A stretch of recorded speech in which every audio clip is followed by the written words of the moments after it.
Hey everyone, I have a question when it comes to transforming our bodies from fat to fit.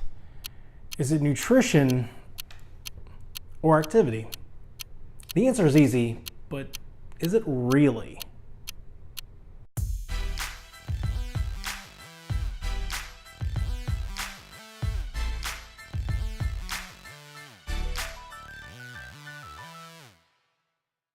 Hey everybody, Charlie here with Dad Bod to Fat Bod. Every journey has a beginning. The Olympic torch starts in Olympia in Italy. The Boston Marathon starts on Main Street in Hopkinton. And even Forrest Gump had to decide whether he wanted to make a left turn or a right turn at the end of his driveway. When it comes to taking those first steps to body transformation, it comes down to the age-old question. What do I do first? What do I fix first? Do I change what I eat or do I hit the gym? I'll tell you what I think in a moment, but first let me go back to February.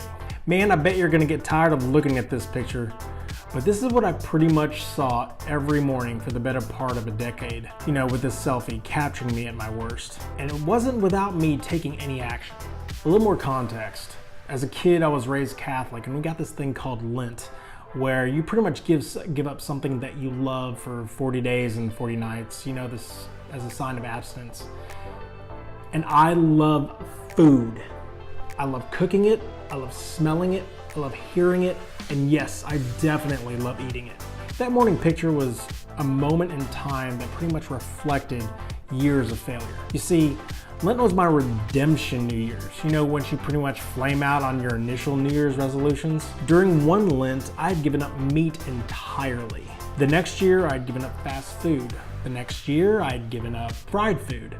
The following year after that, I gave up grains and breads. And the year after that, I gave up cheeses. The year after that, I gave up fried foods, etc., etc. The question here is, did I lose weight? Yes, I essentially pretty much ate less, like instead of bread, I wouldn't really replace it with anything. I would enjoy the meats and cheeses, etc., but I really wouldn't add on to it. So there would be this caloric deficit. But Lent only lasted a little under a month and a half. And when it ended, pretty much my drive ended as well, and I inevitably ended up back in the fast food aisles and the drive-thrus as well. Those foods that I had given up in the first place to lose weight, but now I was right back in the middle of things. And to be honest, I had gained more weight after the fact and was pretty much at a worse spot than where I was to begin with. This past year, Lent came, and I decided to give up red meat again. Are you noticing something here? My point being that of the two options that were before me, changing my nutrition or changing my activity, the former was the easiest one to do. I changed my nutrition sheerly on the notion of time.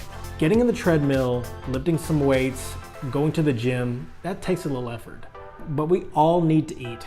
We all need to consume calories to live. Have you heard of the rule of threes of survival? You can survive 3 minutes without air, 3 hours unsheltered in a harsh environment, 3 days without water, and 3 weeks without food. Half of those survival items involve digestion. None of it involves exercise. Hear me out. You have to eat to survive, of course. That's the bare minimum. Starting here with Dad Bod to Fat Bod, the simplest approach toward body transformation is improving your nutrition. The first step is very simple. Choice. Take a moment and step over to your fridge and your pantry and take a look. You know that adage, you are what you eat? This couldn't be more the truth. If your pantry is full of crap, and I'm talking chips, cookies, cakes, sugary cereals, candies, you're more than likely not going to be in tip-top shape. When my son was born, I can tell you I got completely lazy with my eating. We all know this. It takes tons of energy to raise a family. We look for those areas where we can take shortcuts, and one would be in the food area. Fast food restaurants, frozen pizzas, and family-sized frozen dinners would be a regular staple in my household. We didn't completely turn our backs on a healthy lifestyle, as we tried filling our fridge with low-fat frozen dinners, low-sugar ice creams, etc., etc., etc. It didn't work. But we were gonna be the fit family, remember? What is that term for insanity? Doing the same thing over and over again and expecting different results? Looking at myself in the previous 5 months, It was crazy to think that we were gonna do what countless other people were trying to do and fail, and expect something different. And it's also crazy that a simple thing as choice can make such a dramatic change. I did a little research and discovered that the simple choice of eating healthier pretty much came down to simplicity. I'm talking about one ingredient meals. Steak is steak, chicken is chicken, fish is fish, broccoli is broccoli, kale is kale, and so on. And on the flip side, pizza is not pizza. Casserole is not casserole. Hamburgers are not hamburgers. Hamburger is hamburger, but that's a whole nother thing. But you know what I mean. It's much easier for your body to break down these one ingredient meals due to their simplicity. Your digestive is gonna see these naturally existing foods that we've been eating since the dawn of time, and it'll know exactly what to do with them. The more complex dishes will roll down your digestive tract like cars during rush hour. It'll take what it can, but there's so many different macros in there that, pretty much to dumb things down, it'll store the rest as fat because it's trying to take care of the other things, and there's just too many things coming at once. But what about these so-called healthy options, the ones that are labeled low fat, no sugar, low carb, no carb, etc. You have modified this, concentrated that, and natural flavor as an ingredient. To me, there's something unnatural when the box has to show natural flavor as an added ingredient. Isn't it supposed to just occur naturally? Shouldn't it just be there? And I won't even go on the chemical ingredients that leave you running for a dictionary. So back to my story. In February, I decided to go with the keep it simple, stupid approach. First off was my refrigerator and pantry. Out with the junk. Out with the processed foods, out with the sweets, out with all that crap. In with the fresh vegetables, in with the choice cut meats, and in with one ingredient food. I learned this from several sources, and you'll discover this as well.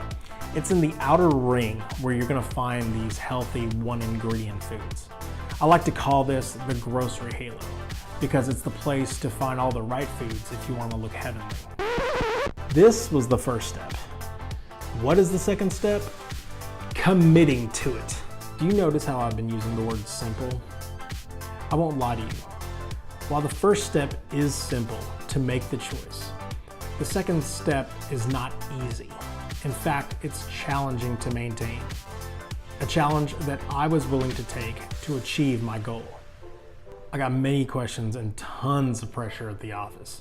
You know how it is. You have a coworker's birthday, you have a department luncheon, you have the company happy hour, etc., etc. It just kept coming and coming.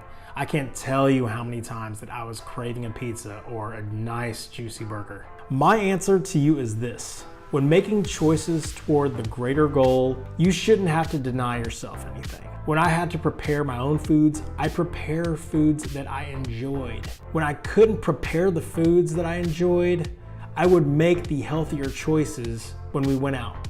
I didn't just eat the bland and tasteless food. I had spicy grilled chicken, seared steak, seared fish, seared salmon, sauteed spinach, sauteed broccoli, kale. I had white rice, mashed potatoes, etc. Look, you're not gonna be perfect. If you can keep to the tried and true path for 90 to 95% of your meals, you're gonna come out on top. And after a month to a month and a half of cutting out the drive-thrus, the sugary drinks, the processed foods, I was really starting to see some noticeable changes, and you will as well. I had to throw out some baggy clothes and shirts, and I had to take out some old pants that I hadn't worn in ages. And my wife even mentioned to me at the time that she could wrap her arms completely around me without no issue. It's these little things that really keep you going. As for myself, after a couple of months of healthier eating and overhauling my pantry, my clothes were fitting better. I was feeling more energized throughout the day. I was feeling more confident about myself as I was walking through the office. Those nagging chest pains had gone away. I didn't really wheeze as much. I didn't whistle when I breathed anymore. And I didn't really feel bogged down by all those fattening foods and those processed crap that I used to eat a long time ago. All of these little things of improvement and encouragement really fueled the fire within me to just keep going, to keep pushing harder.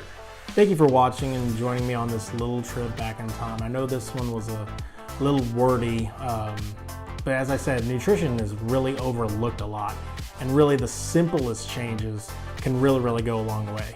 Let me know if you got any questions. Please like and subscribe. I'd love to do more of these for you. See you later.